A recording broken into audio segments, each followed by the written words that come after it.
Gusto nyo bang makilala ang inyong business, kumita, sumikat at maging patok online or TV? Get more customers and grow your business. Advertise now.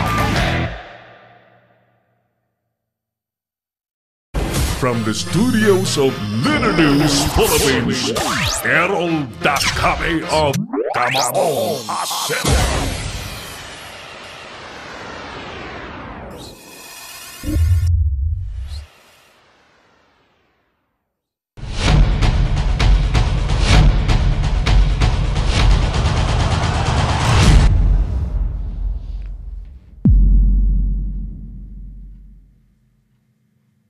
Thank you so much. Welcome back sa palatuntunang Kamaong Asero sa Litter News Philippines sa Pinoy Extreme Channel.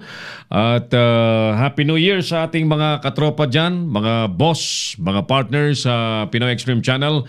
Si partner Renan Lopez at si partner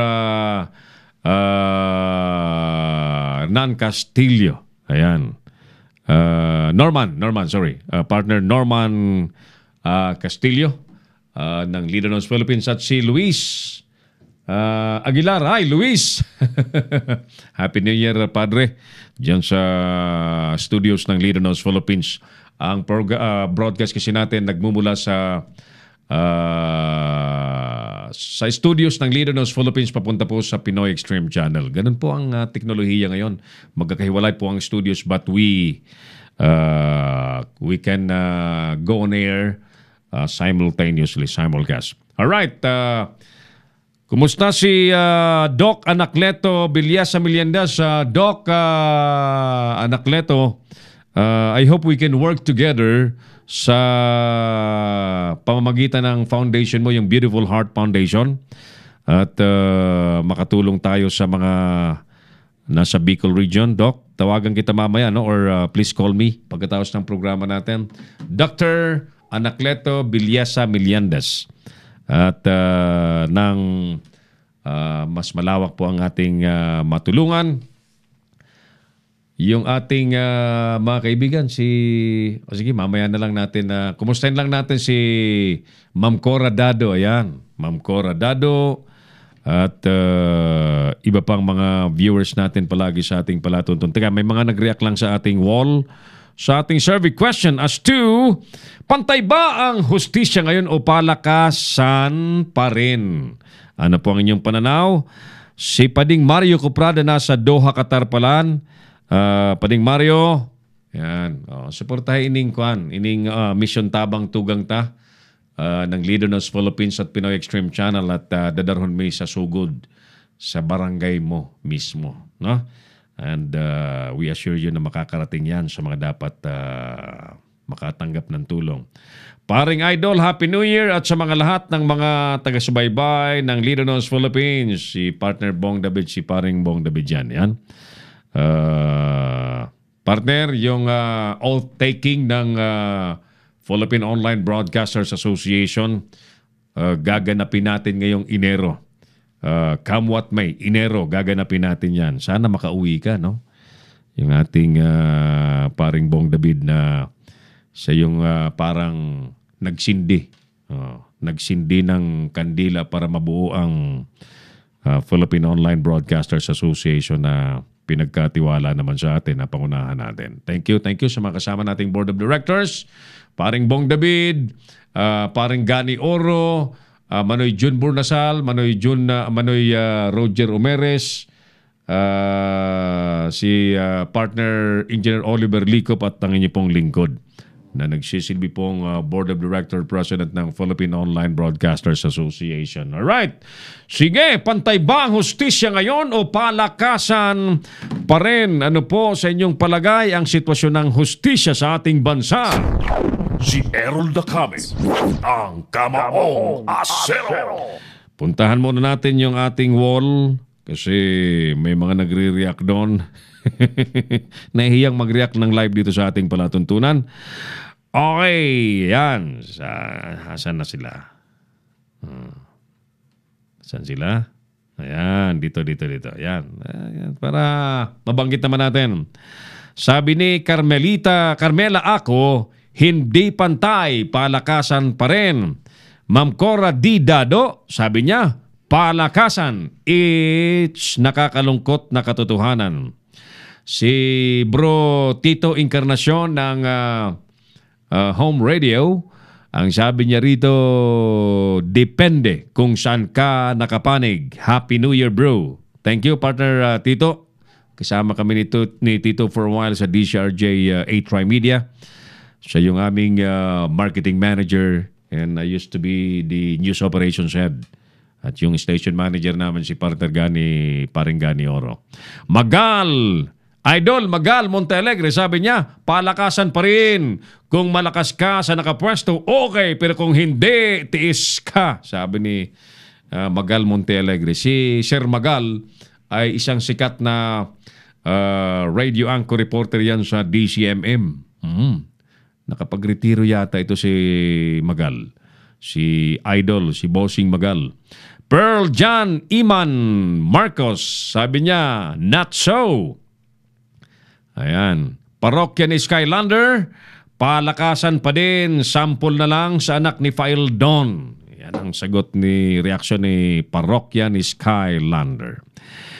Edge Carbos, wala nagbago, palakasan pa rin, kawawa pa rin ang mga may hirap. Ayan. Sabi naman po ni Monina Osmeña Gallardo, palakasan at palakihan. Thank you, Monina. Olive, Awal, meron pa rin palakasan. Yan, sabi ni Olive. Ay, nako talaga naman. Yan ang nangyayari pa rin pala sa ating hostisya. Boss, pagpunta ko sa Baguio, sa Panagbega, Panagbenga. Sabi ni Sir Joel Gorospe, ang sabi yung station manager, program manager ng DWWW 774 kHz dyan sa nasaan ba yung studios nila, Sir Joel Gorospe? Ayan, sige. So, pantay ba ang hustisya ngayon o palakasan pa rin? Diyos ko po, lumalabas na ang sagot po ng karamihan sa atin ay hindi! Hindi pa rin. Palakasan pa rin. Pagka mayaman ka, mapera ka, nasa iyo papanig ang hustisya. Parang gano'n ang nangyayari, ano? Saglit lang at tutuloy muna natin itong ilan pang mga nanonood sa atin. Gilbert Dinyo, Happy New Year, Idol. Sabi ni Gilbert Kabayan. Yan. Sino pa? Si Jen Peralta, Happy New Year, Sir Errol. Naiya silang sumagot sa ating Happy New Year po sa Gabos. And who else? Mga nakikinig pa sa nanonood po sa atin. Ayan, sige. Okay. Ang bilis ng ating oras, mga kaibigan. Puntahan na muna natin ang mga pangunahing isyong binantayan po ng Kamaong Asero sa maghapon. Saglit, ito.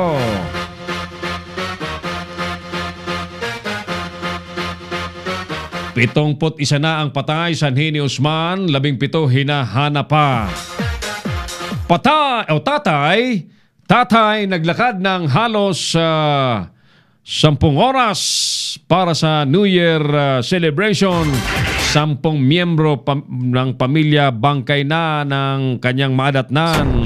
Si Errol Dacame, ang Kamaong Asero. Dahil naman sa posibleng panibagong mga landslide, forced evacuation sa Sangay, Tiwi Road ipapatupad. Patay naman sa Camarines Norte, 14 na, marami pang pinaghahanap. Si Errol Dacame, ang Kamaong Asero. Dahil po naman sa Quitis, minor de edad natusta ang mukha. 2 tinamaan ng stray bullet, 2 pang naputukan, puputulan ng daliri. Biktima ng firecrackers sa Pangasinan, lumobo. Mga naputukan, bumagsak daw ng 68% DOH. Puno naman ng pag-asa ang 2019 ayon sa 92% ng mga Pinoy. Si Errol the Cubs, ang Kamao Asero. PNP nagbanta na tuloy-tuloy ang kanilang malakas na kampanya laban sa drugs ngayong 2019. At mapanganib na basura or hazardous waste, ipinuslit po sa Misamis Oriental galing sa Korea. At ngayon sa ating tanong sa bayan, pantay ba ang hustisya ngayon o palakasan pa rin? Mga kaibigan, it's a public knowledge.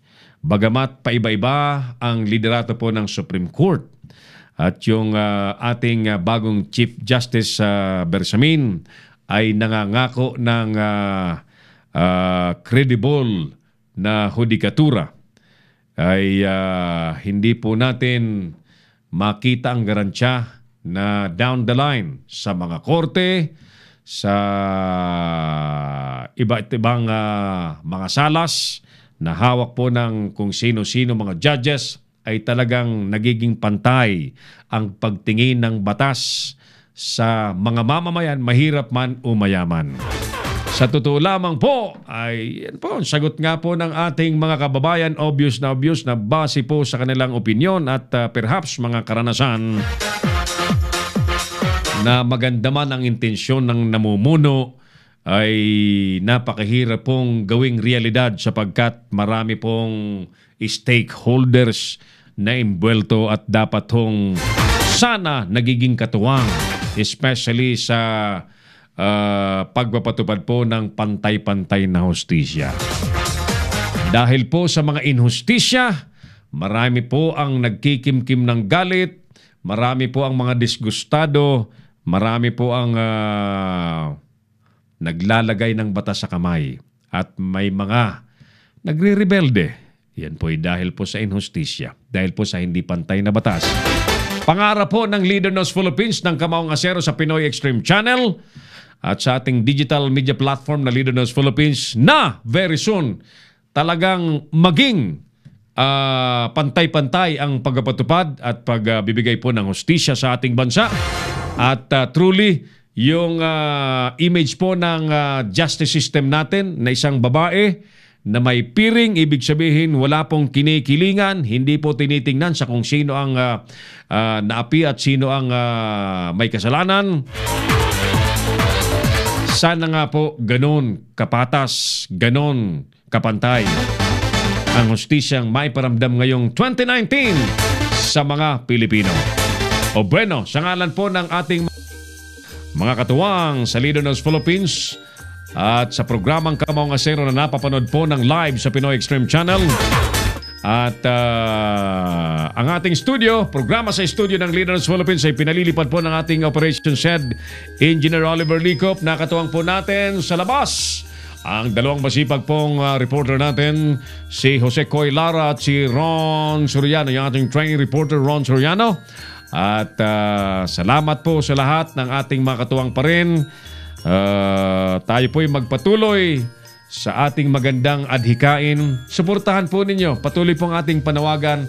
Suportahan po ninyo ang ating mission Tabang Tugang para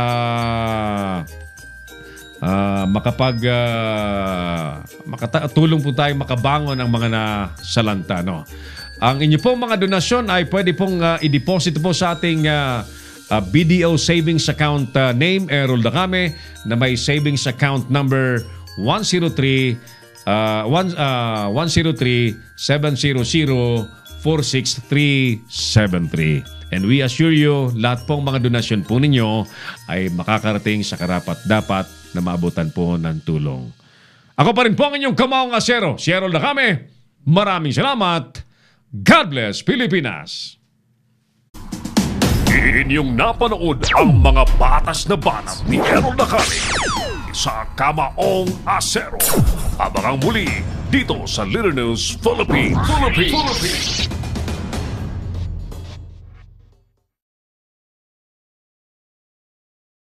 Bring your business over a million TV or online. Reach your target customers anytime, anywhere.